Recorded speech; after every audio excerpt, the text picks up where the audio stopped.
Hello, আসসালামু আলাইকুম। আমরা রাতে চাল ডাল ভিজিয়ে রাখছিলাম। এরপরে একটা অ্যানাকোন্ডা সাইজ না, ছোটো সাইজের পাটার উপর এটা নিয়ে বেটে নিচ্ছিলাম। যেহেতু রাতে বিছানা ছিল, তাড়াতাড়ি বাটা হয়ে গিয়েছিল, এটা বেশি কষ্ট হয়নি আমাদেরকে। এরপরে এর মধ্যে আমরা অ্যাড করেছিলাম কাঁচামরিচ, পেঁয়াজ, তারপর দিয়েছিলাম লবণ, তারপরে এখানে দিয়েছিলাম হলুদ, মরিচের গুঁড়া, এটা হচ্ছে জিরার গুঁড়া। এরপরে একটু দিলাম আরও বেশি জিরার গুঁড়া, আদা বাটা, রসুন বাটা, তারপরে জিরা বাটা, প্রত্যেকটা মশলাই এখানে অ্যাড করেছিলাম। এরপর ভালোভাবে আমরা এটাকে মিশিয়ে নিচ্ছিলাম, যাতে হচ্ছে ভালোভাবে মিক্সড হয়ে যায়। ভালোভাবে মিক্সড হলে এটা এমনি বড়া খেতে ভালো লাগে, কিন্তু আমরা এটা দিয়ে লাউ পাতার বড়া বানাবো।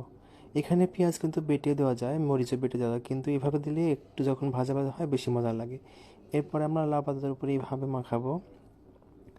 এখানে অনেকে অনেকভাবে মাখায় বা কুচি কুচি করে লাউ পাতা দেয়, আমি এভাবে করিনি। আমরা যতটুকু পেরেছি সেভাবে করেছি। এইভাবে দিয়ে আমরা আটকে দিচ্ছিলাম, ভিতরে বেশি করে পুর দিয়ে উপরে হালকা করে পুর দিচ্ছিলাম, যাতে একটু ভাল লাগে। এটা ভাজা ভাজা হলে খেতে দারুণ মজা। কাঁচা পেঁয়াজ এভাবে দিলে বেশি ভাল লাগে, কারণ পেঁয়াজটা যখন ভাজা ভাজা হয় তখন বেশি মজা লাগে। আর ব্যাচেলার বাসায় আমরা এভাবে মজা করে খাই, মাঝে মাঝে আমরা এটা বানিয়ে খাই। আর লাউ পাতা দিয়ে যে কোনো আইটেম মজা লাগে। আমরা লাউ পাতা দিয়ে আরও অনেক আইটেম বানাই, যেটা কুচি কুচি করে পেঁয়াজের সাথে বড়া বানানো যায় বা পাকোড়া বানানো যায়।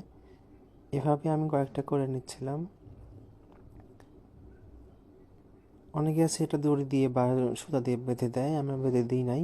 যেহেতু চাল ডাল একটা আঠালো টাইপের হয়, সেহেতু এভাবে দিলে কোনো সমস্যা হবে না। এর মধ্যে বেসন বা কর্নফ্লাওয়ার হালকা একটু অ্যাড করা যেতে পারে, কিন্তু আমরা অ্যাড করিনি।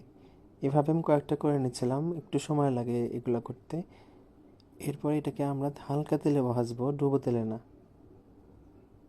এখানে তেল গরম দিয়ে দিয়েছিলাম অনেক আগে থেকেই, একটা একটা করে দিয়ে দিলাম। আশা করি এটা ভালো লাগবে। এখন আমরা খাইনি, টাটকা ভিডিও একদম আপলোড দিচ্ছিলাম। এরপর ঢেকে দিলাম, ঢেকে দেওয়ার পরে নাড়া দিয়েছিলাম, কিন্তু মনে ছিল না ভিডিও করতে। পরে আবার দুটা দিয়েছিলাম, ওগুলো প্রায় হয়ে গেছে। এটা মুচমুচে করে ভাজলে বেশি মজা লাগে। আবার একটু তেল দিয়ে দিয়েছিলাম, এই তো দেখা যাচ্ছে যে প্রায় এটাও হয়ে গেছে। এটা একদম হালকা তেলে ভাজলেই বেশি মজা লাগে ডুবো তেলের চাইতে। ভাতের সাথে খাওয়ার জন্য একদম পারফেক্ট এটা। আমরা মাঝে মাঝে বানিয়ে খাই। এই তো ফাইনাল আউটপুট, দেখেন মজার ছিল খাওয়াতে এটা।